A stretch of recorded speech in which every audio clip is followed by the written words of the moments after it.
looga faquuqayo dadka kale ama uu dareemo oo la tusaayo in si gaara qofkan looga soocayo dadka ama wuxuu xaq u leeyahay loogu duudsiinayo kalarka iyo cidda aad tahay iyo ama raaskaaga aad tahay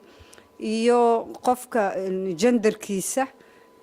inuu noqdo qofka inuu si kale ka yahay dadka ama uu ka duwan yahay wixii ay tahayba qofka wax uu kaga duwan yahay dadka in looga sooco dadka uu ku dhex jiro bulshada uu ku jiro markii arrintaasi dhacdo de qofku waa inuu dacweeyo laakiin de waa inuu caddayn karo inay wixii yihiin mataqaanaaye midabta koor qofkii midabta koor lagu sameeyo ama discrimination lagu sameeyo marka discriminationkiina waa inuu meel salka ku hayo waa ina ama dee diintaadii dee diinta aad tahay darteed dee lagu wixii ama xuquuqdii lagugu diiday ama dulmigii lagugu sameeyey marka mar walba waa inaad meesha aad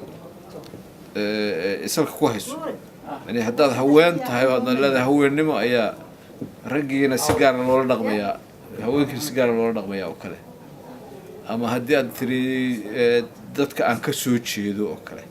Soomaali oo kale ayaa gaar la igula dhaqmaya yani waa inaad caddayn kartaa oo yani waxyaabihii dhacay ama qofku ma hadal buu kugu yiri arrintaa ku saabsan ma baaris baa la sameeyey oo dadka noocaasa unba waxaanay ku dhacaan cunsuriyadda waa hadal weyn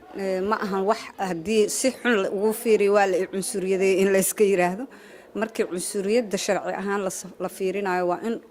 la xaqiijin karo in wixii wax lagugu cunsuriyadeeyay ay tahay ama inay tahay wax dhab ah oo jira oo markaas run ah oo lagu dareensiiyey inaad sidaas tahay inay tahay marka haddii ay sheekada noqoto su'aal cunsuriyad ku saabsan waddankan sharciga ka yaala cunsuriyadda lama ogola nooc kastay tahay ama in kalar ama diin ama sida aad tahay iyo waxa aad dadka kaga duwan tahay in lagugu faquuqo lama ogola marka sidaas daraaddeed sharciga waddankan aad diidaya waa la tiigsan kartaa sharciga qofkaasna waa ku dacweyn kartaa haddii aad hubto in waxa lagugu sameeyey ay cunsuriyadeyn tahay inta aadan dacwadda bilaabinna waxay ku wanaagsan tahay inaad iska hubiso in wuxu ay yihiin wax cunsuriyeyn ah booliisku markay dacwadaadii in lagu mataqaanaa midabta kooray markaad booliiska intaad ku dacwooto ay waxba ka qaban waayaan wax kasta oo kale oo ay wax ka qaban waayaan booliisku